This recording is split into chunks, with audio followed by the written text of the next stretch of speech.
Mga kabaka, hindi lahat ng bakang ating pinapakain ay pareho ang binabalik. May mga bakang pinapakain na nakakaubos ng puhunan. Great art farm where dreams take flight. Magandang araw po sa inyong lahat. Ito po muli si Kabakang Arnel Corpus. Babati po sa inyo ng isang magandang araw. At nawa po ay nasa mabuti po kayong kalagayan.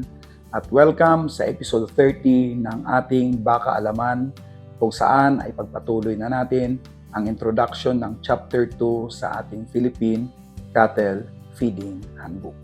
Ito malinaw na inilalatag kung bakit ang tamang pagpili ng hayop ang pinakaunang hakbang sa kita. Sa cattle fattening, may mga bakang kumakain ng pareho, pero hindi lumalaki ng pareho. Parehong rasyon, parehong oras ng pagpapakain, parehong pag-aalaga, ngunit magkaiba ang resulta. Ito ang katotohanang madalas hindi napapansin. Dahil sa unang tingin, pareho lang silang kumakain. Pero sa likod nito, magkaiba ang kakayanan ng bawat hayop na gawing laman at kalidad ang bawat kilo ng pakain. Sa negosyo kung saan ang pakain ang pinakamalaking gastos, ang kaibahang ito ay kritikal. Hindi ito maliit na detalye. Ito ang pwedeng maghiwalay ng kumikita sa nalulugi. Kapag maling hayop ang napili, araw-araw kang gumagastos ng walang malinaw na balik. Yan ang dahilan kung bakit binibigyan diin sa handbook na ang pagpili ang unang desisyon sa profitability. Hindi ito bonus step, hindi ito pangalawa, ito ang pundasyon.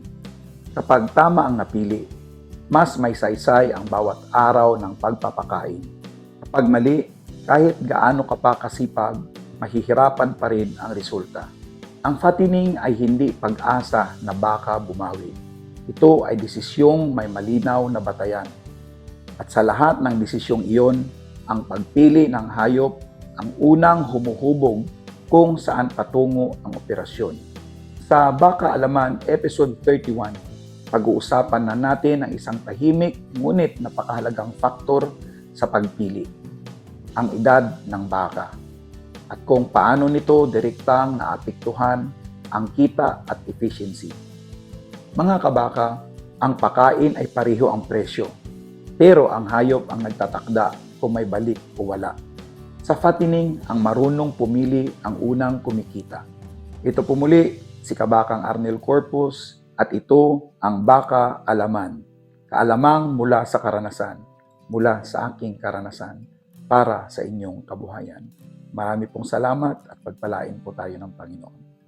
Agricultural resilience, cultivating hope.